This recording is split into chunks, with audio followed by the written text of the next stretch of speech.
Panahon na para tanggalin na natin ang systems laws na pinapasa sa consumer.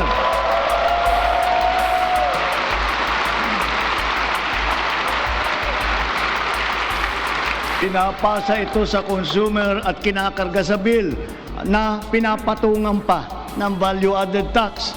Hindi naman kasalanan ng consumer kung bakit nagkaroon ng systems laws.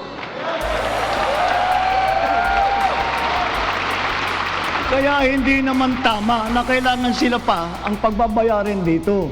Therefore, we, the people, we demand for the immediate amendment of the EPIRA. It's not a small matter to simply just because you can raise the bill, but the Law of physics. Underlying cause. the system loss is still there. Yes. It's not gonna disappear, Yes. right? So who's gonna pay for that? The Sinasabi, industry. It's gonna cost tens of billions of pesos. We will not survive. We'll cooperate with the government in terms of any amendments that may be needed with respect to EPIRA, which is a 2001 law. Inyo pong napakinggan ang pahayag ni Pangulong Bongbong Marcos sa kanyang SONA tungkol sa system law sa kuryente na ipinapasa sa consumer at ang tugon dyan ni Meralco Chairman and CEO Manny V. Pangilinan. Ngayong araw, sinimulan na ng Senate Committee on Energy ang pagdinig kaugnay nito. Magbabalita si Mobile Journal, Merimon Reyes. Merimon, kumusta yung takbo ng pagdinig? Ano yung konkretong hakbang ng gobyerno para nga mabilis na mapababa ang system loss charges o tuluyang matanggal na ito habang wala pang batas na tuluyang mag-aalis nito? Cheryl, ngayon nagpapatuloy yung pagdinig ng Senate Committee on Energy kung saan ibinatid na ng Energy Regulatory Commission, maging ng Department of Energy, na susuportahan daw nila itong marching order mula sa Pangulo at yung magiging amendments kung sakali man sa panukalang EPIRA. At ang concern nga lang nila dito ay paano rin makakapag-operate ng maayos itong distribution utilities kung sila ay sisingilin din ng kanilang suppliers dahil nga dito sa systems loss. Yung ilan sa sinabi kanina ng ERC, habang hinihintay daw nila yung possible amendments dito sa EPIRA law, magsasagawa sila ulit ng audit para masiguro kung tama ba yung singilin daw pagdating sa systems loss, lalo na doon sa non-technical. Dalawa kasi yan, technical at non-technical. Technical, ito yung dahil sa law of physics, yung dahil sa linya ng kuryente na mahaba, kaya hindi pa napapadala ng buong buo yung supply. Non-technical naman, ito yung tungkol doon sa mga illegal na kumukonsumo ng kuryente, nagmi-meter tapping, kumukonsumo ng kuryente o nagja-jumper.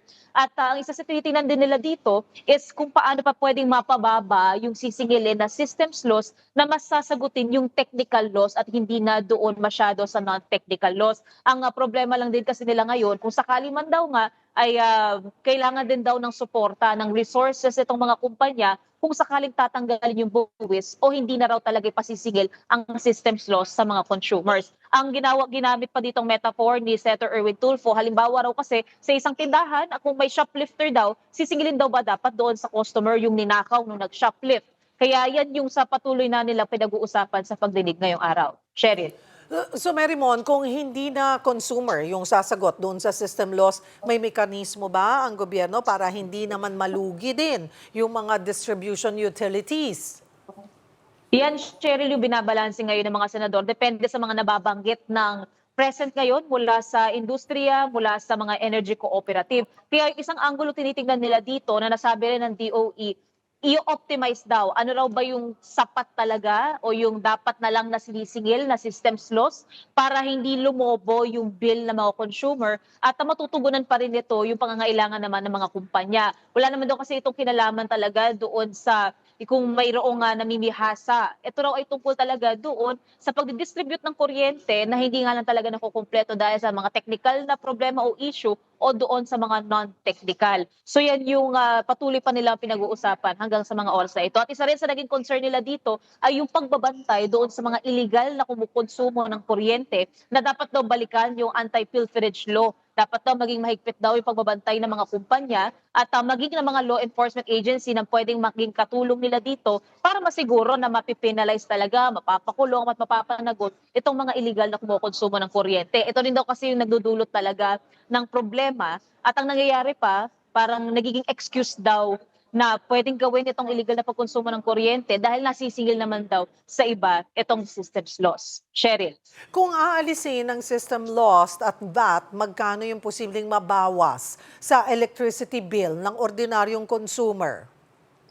Ang nasabi kanina, Cheryl, nasa 5% kasi ng bill na nagre-reflect doon pumapasok yung systems loss. Kaya kung sakali man na magagalaw ito, nasa ganung porsyento yung pwedeng mabawas talaga o matanggal sa kailangan bayarin o bayaran ng isang consumer. Yun nga lang, again, ang pinag-aaralan din nila dito, kung sakali man kung ano ang magiging amendments ng mga mambabatas, ito rin ang tinitignan naman ng industriya, pwede pa bang mapababa na lang yung systems loss, pero kung ano man daw ang ilalabas na amendment sa batas o kung may ilalabas pa na ibang resolusyon tungkol dyan, sila naman daw ay nakikipag-cooperate at nakikipag-ugnayan naman sa lahat ng miyembro ng industriya. Cheryl.